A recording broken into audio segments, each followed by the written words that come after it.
Hello, this is Tammy, Plays Well with Paper for the Whimsy Stamps Halloweeners design team. Today I wanted to share with you a card I recently made for a collaboration between Whimsy Stamps and Chibitronics. They provided us with light kits so that we could light up our cards. And this is the card that I made, so I thought I'd take a few minutes to show you how I put it together. I am going to make a Halloween card with this Christmas candlelight stamp. It's a red rubber stamp and it's pretty small, but I think it's going to be perfect for what I want to do with this. So it's not going to be Christmas, it's going to be Halloween, but I'm using a Christmas stamp. I want to pair it with the Thorny Frame Die. I think this is such a cool frame. I think the background is going to be this piece of paper from the Nevermore paperback. I like just the dark spooky feel of it. I have a black heavy stock card base ready to go. I have a couple of just outline dies that I might use that I think will give me plenty of background to fit the frame and the candles on. And then our hop today is sponsored by Chibitronics, and they have provided me with this craft light kit. And so this has 6 white LED stickers. So I have 6 stickers with lights. I have 2 batteries, so I could do 2 cards with 3 lights if I want. And then I have this roll of circuit tape. And so I am going to attempt to light up these candles with the Chibitronics light kit. So wish me luck and let's see how this goes. I'm inviting you to come along and let's get making. All right, I'm going to do my best to explain this. So I need to first figure out where I'm going to put the lights. And to do that, I am going to stamp the image with the candles onto just some black heavy stock that I cut out with the wonky rectangles die set, the largest die.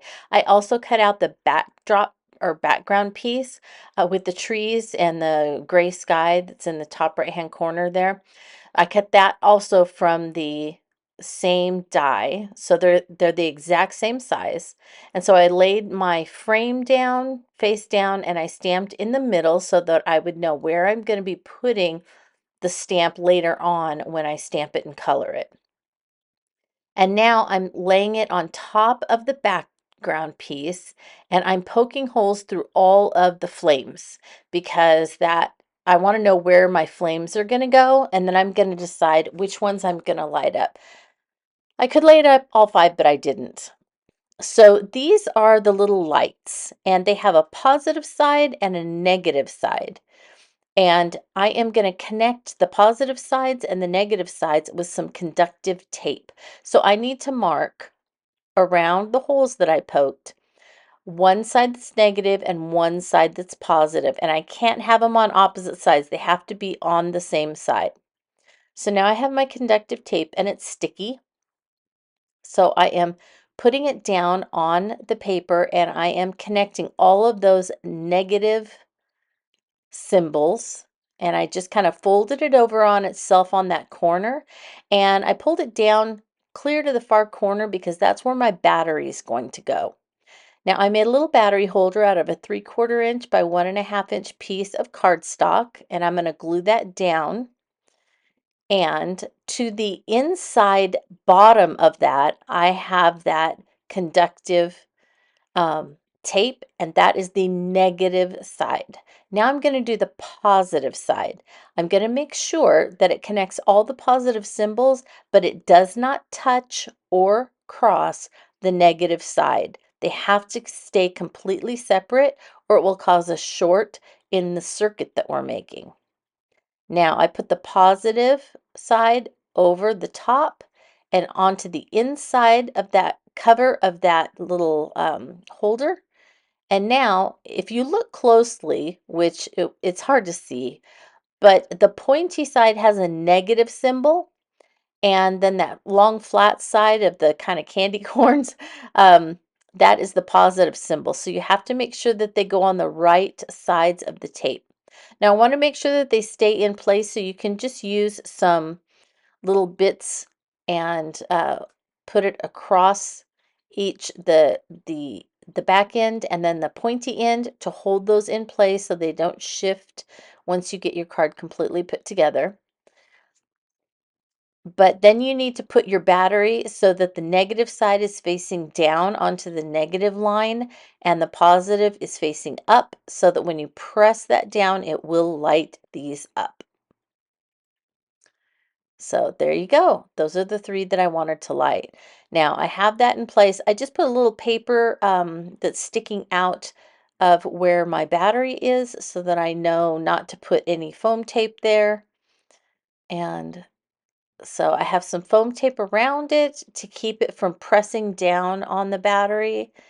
And then I'm just kind of pulling that back and I can push it down and that lights right up. So now I can start assembling my card. So I had, to make the frame, I took a piece of Distress wood grain cardstock and I just went over it with Distress Archival Hickory Smoke ink on all the high points. I dried it really well and then I sprayed it with some Lost Shadow and then some pumice stone Distress ink. Then I took a piece of watercolor cardstock and I sprayed it with some antique linen distress spray stain and some water and dried that. I made 2 pieces and those are what I stamped the candles on. I wasn't sure if I was going to mess one up, so I always try and stamp 2 images just to give myself a little room for messing something up, or if I decide I want to do an extra layer or something like that. So I stamped in black soot archival ink because I am coloring with a water-based ink that is distress ink and my water brush. And so I am coloring one with, I used the flame colors were fossilized amber and wild honey. And then the rest of this is spice marmalade and crackling campfire for the candles and the flames. And then for the greenery and the pine cones, I just colored those in Distress Black Soot ink because I want the pine cones to kind of blend in and not stand out. And then I fussy cut them and decided that I needed that watercolor paper to have a little more substance to it. So I sprayed it. You could see it kind of has that milky purple cover on the front, and that's because I sprayed it with Distress Resist spray. And that gave it kind of a nice shine. It also made the colors more vibrant, and it gave the paper a little bit more stability. So I started putting the foam dots on the back, foam squares on the back, and then I realized that when I was putting it over the lights that one flame in the middle of the image was not allowing the light to show through. And so I started just using different tools and my fingers and things like that to kind of scrape away right behind where the light is. And I kept trying it out and trying it out to see if I could get the paper thin enough that where it didn't tear through, but where the light could show through. Does that make sense? So anyway, that's what I'm kind of doing off screen. Then I keep putting it back on and pushing it down to see if the light is showing through that the little one, short one at the bottom. And I finally got it. So this is one of the new releases for Halloween this year, and this is Seasons Creepings stamp set. So I chose the large skull with the candy cane, and then I chose the tiny one, the medium one, and then the one on the coffin. And I fussy cut those out. And I did color those just a little bit with some pumice stone. And then the ribbon there is with crackling campfire. And then I stamped the Seasons Creepings on the same paper, and I just hand cut out a little tag that I'm going to use. And so I'm just kind of laying them on there to see if I can get it in the right spot so that when I glue it down, I can press on the Seasons Creepings and it will light up. I have that thorny frame in there, and then I made sure when I stuck those candles on that they were right over the holes I had poked earlier.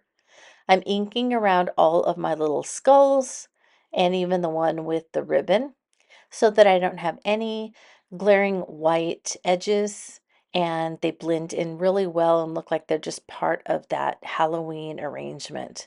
And that's pretty much it. I finished and I can't believe it, but look at this. When you press the seasons, creepings, look, it lights up. I got it to work. Yes. All three of them light up. I know the bottom one's hard to see with all the lights on in my studio, so I'm going to put in a little video here that I made with most of the lights off in my studio. And look at how much brighter they are with the lights off. Isn't that great? Just press down on that little battery and there they light up. Look, you can even see the one at the bottom lighting up a little bit more. You know, this turned out to be not as difficult as I thought it was going to be. I was convinced I wasn't going to be able to do it. I think I watched the Jessica Frost ballast tutorials at least a dozen times and enlisted my electrician husband to help, but it all turned out in the end. So, a couple of the little things to point out, of course, when you see seasons creepings, you know my inspiration was Nightmare Before Christmas.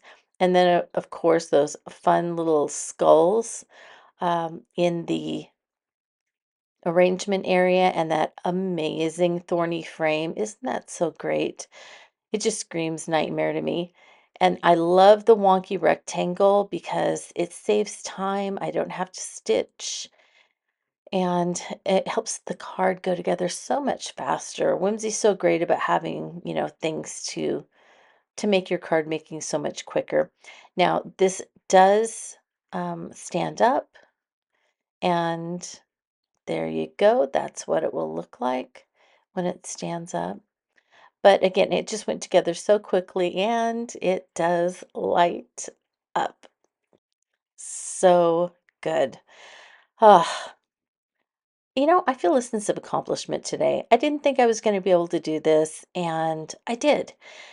And it's all thanks to things like tutorials and encouragement and just going ahead and giving it a try, even if I thought I was going to fail. And I didn't. And you know what? I know you can do this too. So if you have any questions or comments, please leave them in the comment section below. Uh, I will be happy to try and answer any to the best of my ability. I also want to encourage you to kind of think outside the box with some of your products that you have and pair some unlikely things together and see what you end up with. I also want to encourage you to be sure that you are following Whimsy Stamps on all their social media platforms, Pinterest, Instagram, Facebook, here on YouTube, because I don't want you to miss any of the incredible new products that are coming up or any of the amazing inspiration.